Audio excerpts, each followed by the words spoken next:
Sa ating mensahe ngayong umaga, di po tayo magtatagal. Medyo na sidetrack lang tayo sa announcement na yon sapagkat wala akong listahan dito ng mga announcement eh. Talagang mula sa puso lang yung pag-alagad natin sa Panginoon. So, kung maalala man natin yan dahil sa paalala ng Diyos para sa kanyang himaya. So, ngayong umaga ang ating mensahe ang pagiging alagad ni Kristo. Anong kares ngunit pagiging alagad? Sa English ay servant of Jesus Christ. Anong meaning ng pagiging alipin? Ang servant ay pwedeng tawaging alipin, pwedeng tawagin na tagalingkod, tagapaglingkod. Kaya, taga-serve, servant, serve. Ang ating magiging teksto ay nasa Philippians chapter 1, verse 1, mga kapatid. Philippians 1, verse 1 hanggang verse 2. Philippians chapter 1, verse 1 hanggang verse 2. Ito po ang ating magiging message ngayong umaga, kaluyan tayo ng Panginoon. Philippians chapter 1, verse 1 hanggang verse 2. Paul and Timotheus, the servants of Jesus Christ. To all the saints in Christ Jesus which are at Philippi, with the bishops and deacons. Pag sumaring nga bishop, convert niyan, pastor din. Amen? Bishop, obispo, overseer, parag kita, parag monitor, parag bantay. Bishop and deacons. Verse 2, grace be unto you and peace from God our Father and from the Lord Jesus Christ. Pagpalain tayo ng Diyos mga kapatid ngayong umaga, pinagin iyang mga pulong. Sa pangalan ni Jesus. Amen. Mga kapatid, ang binasa natin, kagaya ng binasa natin sa scripture reading, kay Brother Raymar, pinangunahan tayo. At ngayon sa binasa natin, ay sulat to ng Apostol Pablo.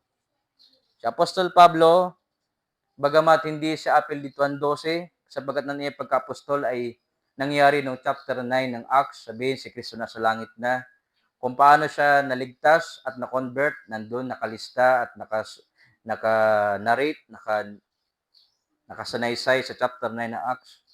Tinawag siyang apostol ng labas sa kapanahunan. Mga kapatid, dito sa binasa natin, mayroon siyang kasama, si Pablo at Timoteo. Amen? Paul and Timotheus. Hindi natin alam sinong tatay ni Paul at ni Timotheus. Magbugto bayra. Sa history, hindi sila magbugto. Pero kinilala ni Pablo na si Timoteo ay anak niya sa pananampalataya. Bunga niya sa gawain ng Diyos. Kasama niya mag-alagad. Hindi natin alam ang kanilang background. Amen? Hindi natin alam sino sila, anong pamilya nila, anong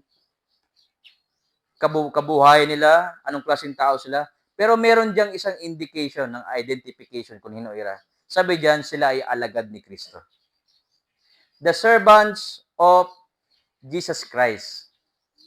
Mga kapatid, gaano kabigat sa puso ni Apostol Pablo, di niya sinabi diyan na siya'y Pariseo, wareya sumiring nga hiya, abogado. Sinabi niya sa pagpapakilala, siya ay alagad ni Jesucristo. Mga kapatid, makikita natin ngayong umaga na yung pagiging alagad ni Kristo ay isang maupay nga pagkakilanlan. Maupay nga pagkakilala, maupay nga kabutangan. Ang maging servidoro, sabi taga-serbe, alagad o ripon ni Kristo. Sabagat mga kapatid, makikita natin dito na yung pagiging alagad ni Kristo ay isang panawagan. Yan ay calling. Sabihin, hindi lahat ng tao alagad ni Kristo. Yan ay calling, yan ay panawagan, yan ay pinipili ni Kristo mismo. Si Pablo at Timoteo ay kinilalang mga alagad o lingkod. Yung lingkod kasi sa waray, upo eh. Amen? Lingkod, sa ibang termino sa Tagalog, tagapaglingkod, tagapagserbe. Amen? Alagad. Si Pablo at Timoteo kinilalang mga alagad ni Kristo. Si Jesus ang nagtatalaga. Amen? Si Yesu Kristo ang tumatawag ng mga tao upang maging mga lingkod niya. Hindi yan basta kagustuhan lang ng tao na mag-alagad sa Diyos. Kundi si Yesu Kristo ang pumipili ng mga alagad niya. Kaya ang tawag sa nila, alagad ni Yesu Kristo, the servants of Jesus Christ. Romans chapter 1, And in verse 1, nakikita natin yung mga reference ng pagiging alagad ni Kristo. Romans chapter 1, verse 1, Paul, a servant of Jesus Christ. Amen. Si Pablo na alagad ni Jesucristo, tinawag upang maging apostol, separated unto the gospel of God. Kaya mga kapatid, ang paglilingkod sa Diyos, hindi dahil sa kagustuhan mo. O hindi dahil gusto ko. Kundi dapat makita natin na yung paglilingkod kay Jesus Christ, yan ay gusto ni Jesus Christ. Siya ang tumatawag eh. Amen? Hindi tayong nagdidesisyon na maglingkod sa Diyos. Gusto ko. Karuyag na. Makikita natin sa sulat ng Panginoon sa ating binasa na ang pagiging alagad ni Kristo ay isang panawagan. Siya ang pumipili, siya ang nagtatalaga upang mag-alagad sa Kanya, maglingkod. Calling. It is a divine calling. Galatians chapter 1, verse 15 to 16. Galatians 1, 15 to 16, mga kapatid, makikita natin dito.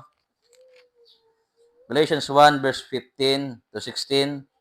But when it pleased God, sumiring si Pablo. But when it pleased God, who separated me from my mother's womb, amen, and called me by His grace. Sumiring si Pablo, di da pala yan, tiyanan iya nanay, gintawag na iya daanan Ginoo para mag-alagad. Gin-separate na iya, gin-consecrate, gin-pili na iya daan. And called me by His grace.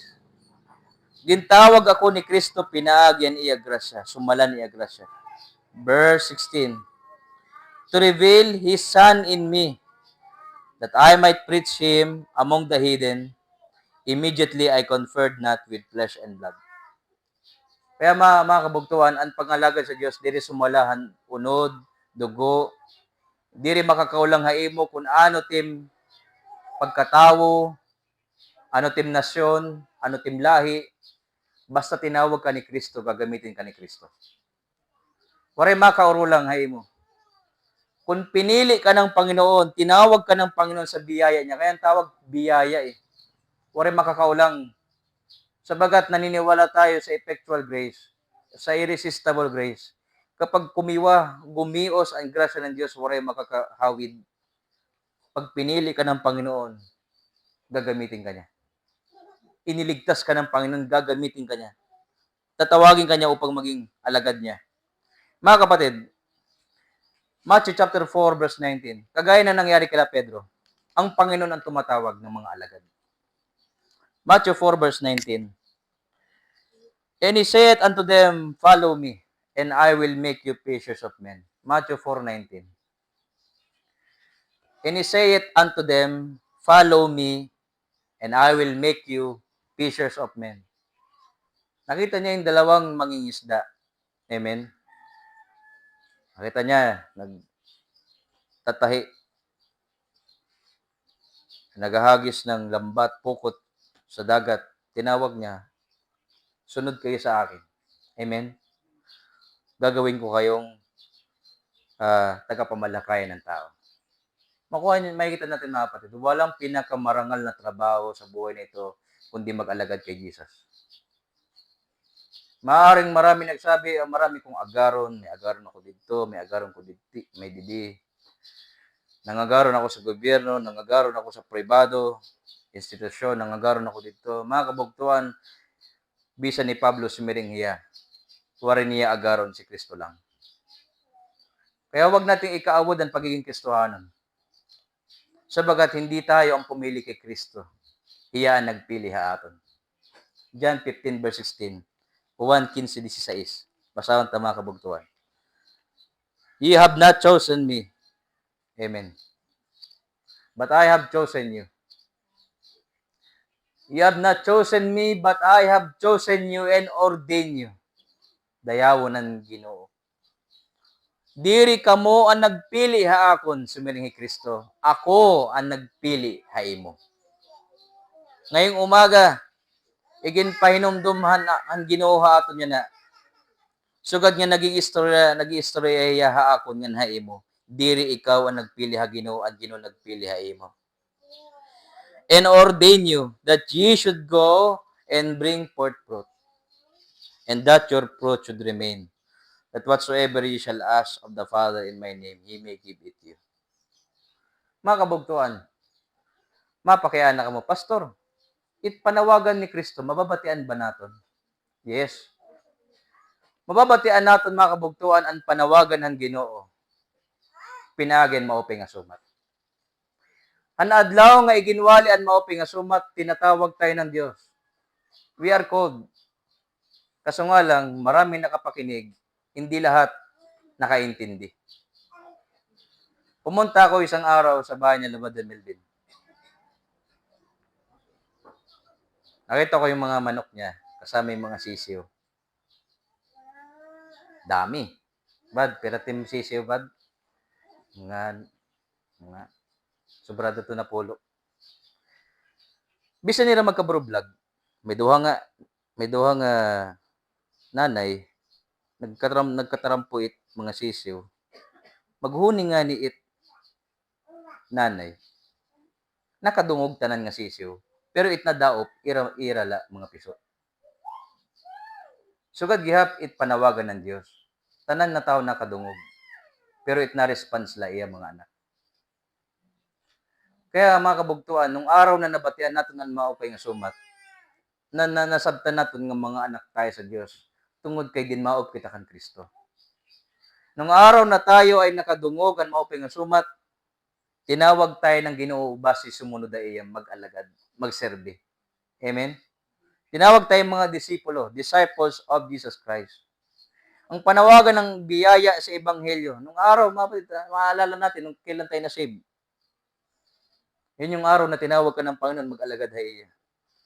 Binigyan ka ng Panginoon ng bagong pagkatao, bagong isip, bagong puso, lahat binago sa'yo. Kaya nga nung dati kumakanta ka ng pusong bato, amen? Ngayon kumakanta ka ng Jesus paid it all. Binago lahat ng kanta mo, pati isip mo, pati itsura mo, lahat. Sabagat bakit? Anong naisip mo nung binago ka ng Panginoon? Susundin ko na si Kristo. Siya ang nagpalaya sa atin, mga kapatid. The servants of Jesus Christ, na nung una, mga kabugtuan ko, ipapakita ko sa inyo. Nung una, hindi pa kita alagad ni Kristo, alagad kitahan kasalanan. John chapter 8, mga kabugtuan, babasahon ta. John chapter 8, verse 34. Jesus answered them, Verily, verily, I say unto you, whosoever committed sin is the servant of sin. Ang sino mang gumagawa ng kasalanan ay alipin ng kasalanan. Mga kabugtuan, lahat ng tao, sabi ng Biblia, ang lahat ay nagkasala. Bakit ang tao nagkakasala? Kasi alipin sila ng kasalanan. Bisa nila magdumiri, ayoko makagawa ng kasalanan. Diri lagi pero nagdadaw. Bakit? Sabi dito, alipin. Naposasan sila, natanikalaan, nagapusan, hira, kasalanan. Amo, diri na nakakabaya. Pero makabugtuan, makita natin sa verse 36. Anong sabi? If the Son therefore shall make you free, ye shall be free indeed. Amen? Nung araw na pinalaya tayo ni Kristo sa kasalanan, hindi na tayo alipin ng kasalanan. Bibigyan ko kayo ng isang ilustrasyon. May napresohin 20 katuig. Oray na niya paglaw makagawas. Isang araw, may kumatuhay iya presuhan, ginabriyan nito iya Bartolina. So tingin nyo, yung 20 katuig na nakapreso, anong bubuhaton niya paggawas? 20 katuig na yan nakapreso, waray niya paglaom, bisa anong may nabo, sabihin, napabayaan na ito iya kabutangan. May dito, kinmadto, binuksan yung Bartolina, pinalaya siya. Anong gagawin ng pinalaya? Di ba susundan niya yung nagpalaya sa kanya? Masunod iya, hit nagpalaya haiya. Mga kabugtuan, sugad gihapon. Nung araw na pinalaya tayo ni Kristo, alipin na tayo ni Kristo. Na dati alipin tayo ng kasalanan, pinalaya tayo ng Panginoon, sabi ng verse 36, If the Son therefore shall make you free, ye shall be free indeed. Naging alipin tayo ng Panginoon. We are the servants of Jesus Christ. Hindi na tayo sumusunod sa kasalanan, purihin ng Diyos. Na dati yan ang ayon na ayon ko, mabugtuhan, wala ko sa Panginoon. Pero ngayon, ang ating buhay nakatalaga na sa Ginoo. That is why nakanta kita, I am resolved. Sigurado na ako, I have decided to follow Jesus. Ako'y nagpasya na sumunod sa Panginoon sapagkat pinalaya ako ng Panginoon. 1 Corinthians 7, mga kapatid, 1 Corinthians 7, 1 Corinthians 7, verse 22. 1 Corinthians 7, verse 22. For he that is called in the Lord, being a servant, is the Lord's freeman. Likewise also he that is called, being free, is Christ's servant. Amen. Yung mga tinawag ng Panginoon, samtang hiraari alipin, ay pinalaya ni Kristo. At yung mga pinalaya ni Kristo, ay alipin ni Kristo. Verse 23, ye are bought with a price, be not ye the servants of men. Kaya mga kabugtuan, binasa natin kanina sa ating scripture text ngayong umaga, Paul and Timotheus, the servants of Jesus Christ. Huwag nating ikahiya na tawagin tayong alipin ni Kristo. Karapat dapat lang tayong tawagin na alipin ni Kristo kasi pinalaya tayo ni Kristo. Kasi pag hindi mo kinilala na alipin ka ni Kristo, hanggang ngayon alipin ka pa ng kasalanan. Nakukurian ka pangalagad, hindi mo agaron na si Kristo. Bakit? Nakatali ka pa sa kasalanan eh. Kung ano yung gusto ng Diyos, nahihirapan ka. Bakit? Itong realidad. May kasalanan pang naghahari sa'yo. Kaya this morning, mga kabugtuan ko, ipinapakita ko sa inyo ang pagiging alagad ni Kristo. Tinawag tayo, pinaagi niya grasya, biyaya sa Ebanghelyo. Ang Ebanghelyo ay isang panawagan ng pagsunod at paglilingkod kay Yesu Kristo. Philippians chapter 1 in verse 12, makikita natin mga kabugtuan. Philippians chapter 1 in verse number 12. Kitaan niyo ano nangyari kan Pablo mga kabugtuan tungod kay uripon niya ni Kristo. Ano nangyari sa kanya? Verse 12. But I would ye should understand, brethren, that the things which happen unto me, sabi ni Pablo, mga kabugtuan, it na hinabuha akon, have fallen out, verse 12, Philippians 1, verse 12, have fallen out rather unto the furtherance of the gospel. Verse 13, so that my bonds in Christ are manifest in all the palace and in all other places. Mga kabugtuan, sa binasa niyo yan sa verse 13, ano't kabutangan ni Pablo samtang nasusulat niya? Di ba nakapreso ya? Amen? Sabi niya, in my bonds, sabi nakaposas yan nung oras na yan na nagsusulat siya.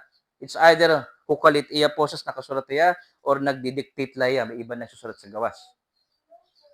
Mga kapatid ko, ang pagiging alipin ng Panginoon ay handang mamatay o mabuhay alang-alang sa paglilingkod kay Kristo.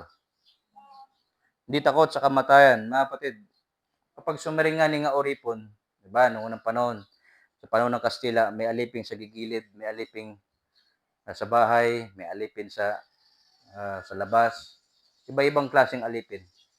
Dumating sa punto na ang pagiging alipin sa merkado, naka-display yung mga bibilihing mga alipin.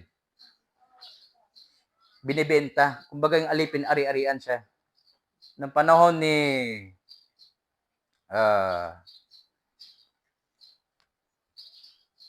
mga aliping mga negro. Sir, anong panahon yun? Kaninong presidente yun sa Amerika?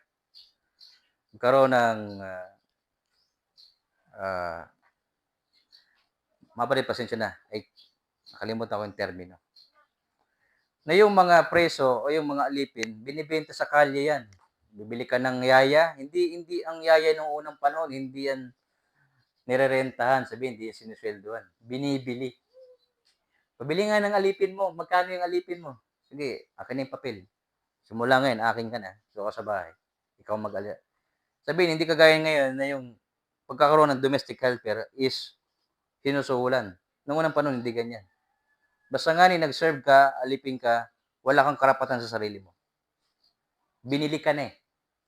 Ang nagtatagiyahay mo, it pumalit-hay mo. Nung unang panahon, sabihin, slavery. Slaves, servants, baligya, pati pagkatao binili. Wala nang karapatan yung alipin sa sarili niya. Kundi an may katungod na itiagaron. Mga kabugtuan, isugad gyapon nato sa pag-alagad sa Dios. Kapag nag-alagad ka sa Dios, wala ka ng karapatan sa sarili mo. Kita, Pablo, nagsulat siya, nakapreso siya. Ang ginawa niya, pag-alagad kay Kristo, sa kasagaran, sa kaduluduluhan na bisan tiya kinabuhi na hamutang danger, disgrasya. Mga patid, tignan nyo dito mga patid. Sa verse 20, ano't iya panuyo? Verse 20. According to my earnest expectation and my hope, that in nothing I shall be ashamed, but that with all boldness as always.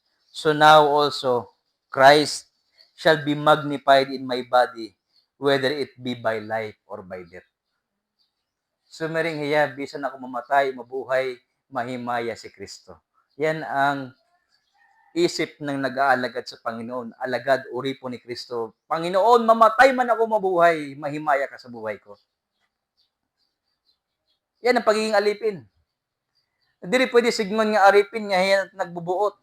Bisan nga ni nagpatrabaho ka sagna, mas maaram patin ginsuhulan, mag-aaway ka mo. Ba, may danim gisuhulan, tima naghatag kay mandar, awo pat maaram hay mo. Ba daw, di kita ini matuhay. Nakuha niyo makabugtuan. So, gapit pangalagad sa Dios. At pag surrender sa Ginoo, Panginoon, ikaw masunod, mamatay man ako, mabuhay, kay alipin mo ako. Dayawan si Kristo.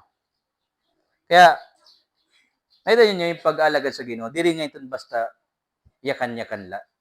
Okay, maraming gubaga gas-gas na ito nga yakan nga pangalagad sa Ginoo. Gas-gas na ya. Pero diri yan naintindihan hinalarong nga istorya. Kaya ngayong umaga, sa kaluoy sa Dios, i-explain karo ini kung inihay iyo. Na yung pag-alagad sa Dios, nagtikang ito ni atong kaligtasan.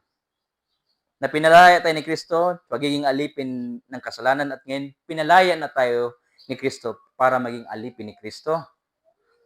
Ikaduha, tayo ay andam mamatay, mabuhay, alang-alang sa Panginoon, kagaya ng pinakita ni Pablo at ni Timoteo. Mga kabugtuan, sugad gihap, kun hain tat agaron makatugap kita. Si Kristo ay umakyat sa langit, makatugyap ang tanan nga iya mga alipin. Kaya mga kabugtuan, dako nga kasaypanan, kung maging uripon kita hitkwarta. Hitkwarta nadudumog. Sugad gyap tanan nga nagsari ga kwarta, nadudumog gyap, nadudunot. Sugad gyap, sumaring ang Biblia, ang nagtitiwala sa Panginoon, sila ay safety. Kaya dako nga sayop na magtiwala sa mga butang nga nagpapapas. Lugod magsarig kita ha Ginoo. Nahiyaan aton agaron. Sabi ng Biblia, no man can serve two masters. It's either ayawan mo yung isa naman. Makuri mamangka sa duwa nga salog. Kailangan meron kang paninindigan sa pagsunod kay Kristo. Kaya yung pagiging Kristiyano ay isang desisyon. Yan ay panawagan ng Panginoon. So, makabugtuan. Kaya ano may mga alagad si Kristo? Para saan? Amen? Alagad sila ni Kristo para kanay. Verse 2, Philippians chapter 1. Verse 1 muna tayo. Para kanay it mga alagad ni Kristo. Chapter 1, verse 1. Paul and Timotheus, the servants of Jesus Christ, para kanay to all the saints in Christ Jesus which are at Philippi with the bishops and deacons.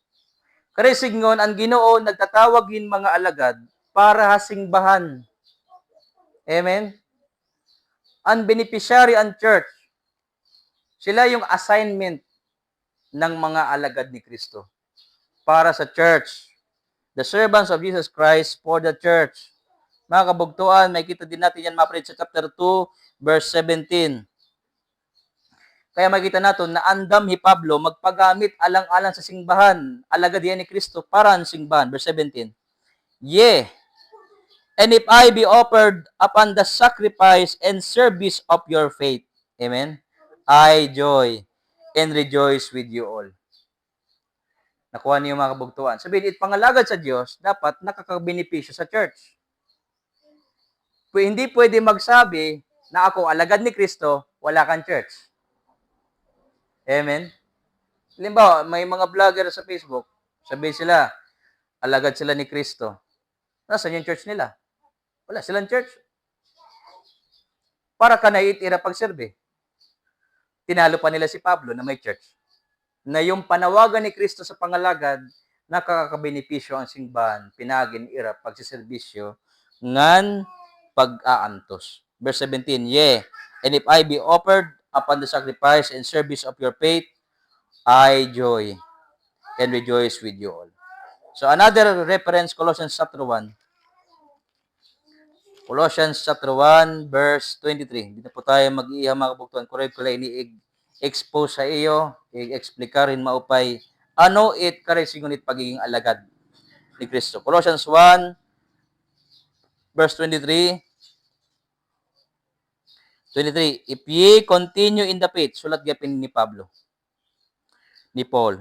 If ye continue in the faith, grounded and settled, and be not moved away from the hope of the gospel, which ye have heard, and which was preached to every creature which is under heaven, whereof I, Paul, am made a minister. Amen. Tinawag si Pablo na maging ministeryo para tumig-on ang mga Kristiyano. Verse 23, if you continue in the faith. Verse 24, who now rejoice in my sufferings for you, and fill up that which is behind of the afflictions of Christ in my flesh for His body's sake, which is the church. Sabi niya, nalilipay ako han mga kakurian para hasingbahan. Amen? Para mapadigon ang mga kakurian ni Kristo, matuman ha akong lawas. Verse 25, whereof I am made a minister according to the dispensation of God, which is given to me for you to fulfill the word of God. Amen. Verse 27, talon tayo, verse 27. To whom God would make known what is the riches of the glory of the mystery among the Gentiles, which is Christ in you, the hope of glory. Kaya, may masring, karoon kung mag-alagad sa Diyos. Mga kabugtuan, may papakita ang pag-aalagad sa Diyos sa pag-aalagad sa church. Amen? Diyan makikita yon. Tingnan niyo mga kapatid, lahat ng mga alagad natin sa iglesia, masiringira, tawag natin mga alagad ni Kristo. Amen? Pero hinot na kapulos, simbahan. Kaya gusto mo mag-alagad sa Diyos, mag-alagad sa church. Mag-alagad ka sa church. That is the best way ng pag-alagad sa Diyos. Nag-aalagad ka sa church. Kaya yung mga gawain natin sa church, yan ay pag-aalagad natin sa Panginoon. Indirect. But direct to Jesus Christ. Kaya servants of Jesus Christ for the church. Church, ang nakakabenepisyo ng paglilingkod mo, alang-alang kay Kristo. Amen? Kaya Colossians chapter 3, verse 20, makikita natin. Verse 23. And whatsoever you do, do it heartily as the Lord. Ano man ang ibuhaton, buhaton nimo parahan Ginoo. Amen? Ngandiri parahan tawo. 24. Knowing that of the Lord ye shall receive the reward of the inheritance, for ye serve the Lord Jesus Christ. Oo, nagsaserve tayo sa church. But makikita natin na yung epekto niyan sa Panginoon ngayon. That is why, diri pwede magkaroon ng ministry nga bulag sa simbahan. Diri pwede. Anong klaseng ministry? Diri pwede maglugaring ang Kristiyano bulag sa church. That is why, kailangan sa tinuod nga pangalagad sa Panginoon, ang church ang tumitibay, ang church ang lumalakas, pinagi sa ministry ang church, maraming naliligtas, tumitibay, na-fulfill ang Great Commission. So Matthew 28, verse 19 to 20. Go therefore, salvation, baptism, and discipleship. Kaya, may mga alagad si Kristo para sa simbahan. Tinawag sila, they have the calling, they have also the assignment. Amen? Ikatulo, may mga alagad si Kristo, tumawag ang Panginoon ng mga alagad upang magministro ng grasya ng kamurayaw. Philippians chapter 1, verse 2. Tingnan niyo mga kapatid. Para ano nga may damang alagad ni Kristo? Para magministro ng grasya ngan kamurayaw. Verse 2. Grace be unto you, and peace from God our Father, and from the Lord Jesus Christ. It mga alagad ni Kristo, diri hira ada para maghadi, maguna-una, magbigay ng kabigatan, magbigay ng kalituhan, kundi ada hira para maghataging grasya. Amen? Ngan kamurayaw. Total, tikang hira sa Diyos, magdadala hirahin mga butang tikang sa Diyos. That is why they have the spiritual gift. Amo tinungdan mi niya kaloob sa pagtuturo. Sabi ng Ephesians chapter 5, let no corrupt communication. Ephesians chapter 5, basahin natin mga kapatid. I'm sorry, chapter 4, verse 29. Ephesians 4:29. May mga alagad si Kristo para maghataging grasya. Grasya. Ephesians 4:29. Let no corrupt communication proceed out of your mouth. Amen. Kaya nga, hindi angay na itnagawa sa baba, mga dunot ng mga istorya, mga paninira, mga mandistroso ng mga kinabuhi, chismis. Korap yan, mga kapatid eh. Amen. Klaro ang sila ng Biblia, diri angay, diri asya, diri pwede nga nagawa sa bibig, mga dumog nga istorya.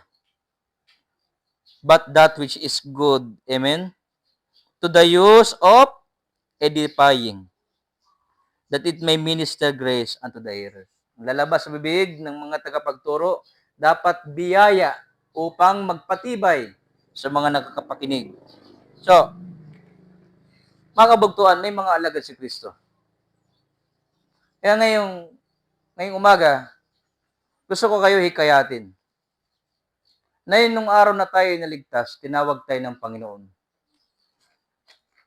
Tinawag tayo para mag-alagad.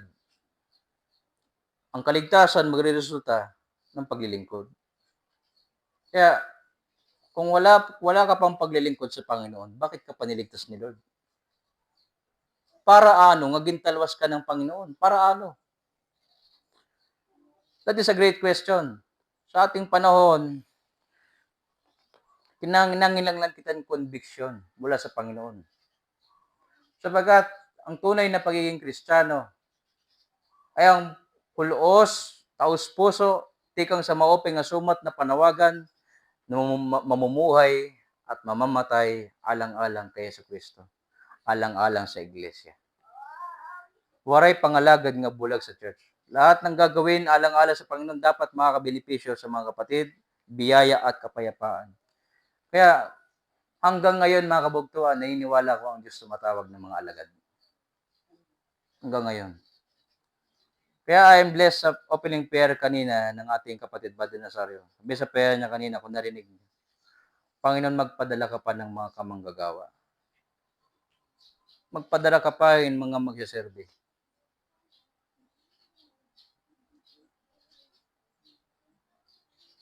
Magpadala pa ang Ginoon mga magsaserve. That is what we need sa church. Servants. Mga kabugtuan nga diri may hiya bisan himo niya nga durmat sa portahan.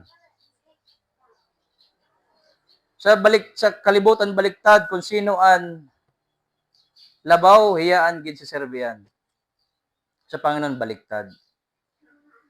Siya ang Diyos, siya ang nagpakababa.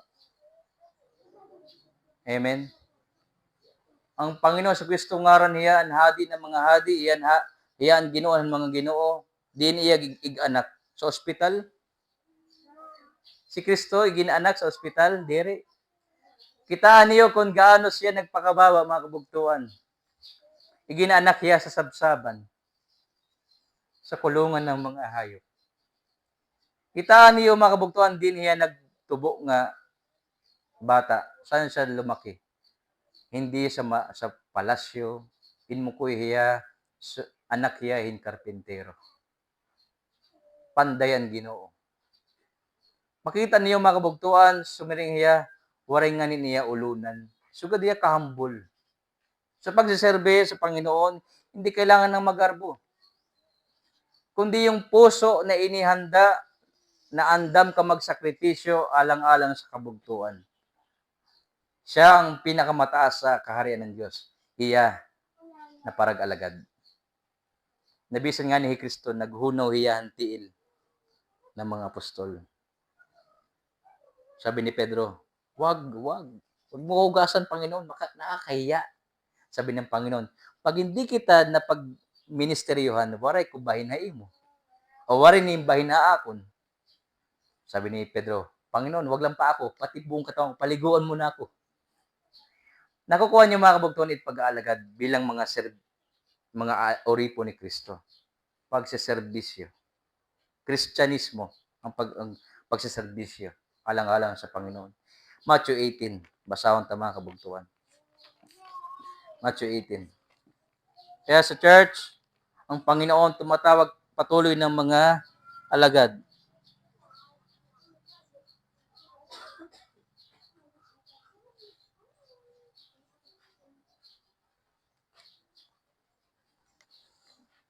Ito na po tayo mag-uhuman mga kabugtuan.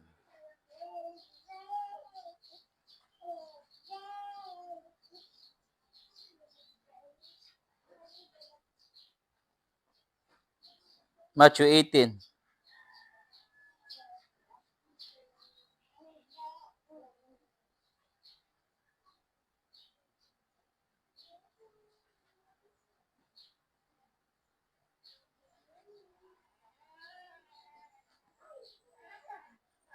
Verse 1. At the same time came the disciples of Jesus unto Jesus, saying, Who is the greatest in the kingdom of heaven? Sabi ng mga disipulo kay Yesu Kristo, Panginoon, sino yung pinakadakila sa kaharian ng langit? Verse 2, And Jesus called a little child unto him, and set him in the midst of them, and said, Verily I say unto you, except ye be converted, and become as little children, ye shall not enter into the kingdom of heaven. Puso na kagaya ng bata. Amen? Ano kayo signon? Humble, hiyaan pinakadakila sa kaharian ng langit. Mapagkumbaba ang puso. Chapter 23, mga kapatid. Chapter 23. Babasa kita. Chapter 23, and in verse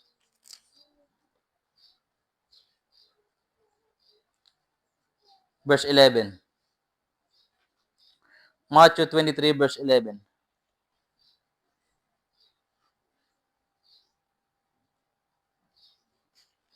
Nandiyan na po kayo mga kabugtuan. Ano sabi verse 11? But he that is greatest among you shall be your servant. Kaya sa buruhaton sa Ginoo, ang pinapairal kapakumbabaan. As long as ada ang espirituhan Ginoo hay mo, magtuturo yan sa iyo mag-serve. Naniniwala ako diyan. Basta alagad ka ng Panginoon, mag-aalagad ka talaga. Kasi ang Panginoon nasa iyo, mapagkumbaba ka eh. Pero hindi mo maasa na yung nagmamataas mag-serve. Nagmamataas eh. Nakuha niyo yung mga kabugtuan. Bakit yung mga nasa gobyerno, sugadit era, aksyon yan na? Hindi ako nagayakan, parte ng gobyerno yan na. Bakit ganyan sa mundo? Sino yung mayaman, sila yung nakakataas ng buhay, sila yung matapobre. Wala sa espiritu ng Panginoon eh. Sa church, hindi ganun. Baliktad. Kung sa tingin mo, ikaw ang dakila, ikaw ang mag-serve. Ikaw ang mag-servisyo. Amen? Ang Panginoon natin ang dakilang nag-serve sa atin. Iginhalad niya, bisan na niya kinabuhi sa atin. Kaya mga bugtuan ko, huwag tayong manghina sa pag-alagad sa Panginoon. Sabagat natin giserbihan diri tao, ang Diyos, na dakila sa lahat. Mga kabugtuan, gusto ko rin kayo invite, basahin yung libro ng Mark, buong Mark. Makalugar ka mo, sikapin niya basahin yung Mark. Kasi diyan nakasulat lahat ng pagseserbisyo ni Kristo. Buong Mark. Sabagat ipinakita ni Mark si Jesus sa chapter Book of Mark na si Kristo ay alipin. Yan ang portrayal ng Panginoon. Sa Philippians chapter 2, sabi doon, and being found in fashion as a man, he became a form of a servant. Amen.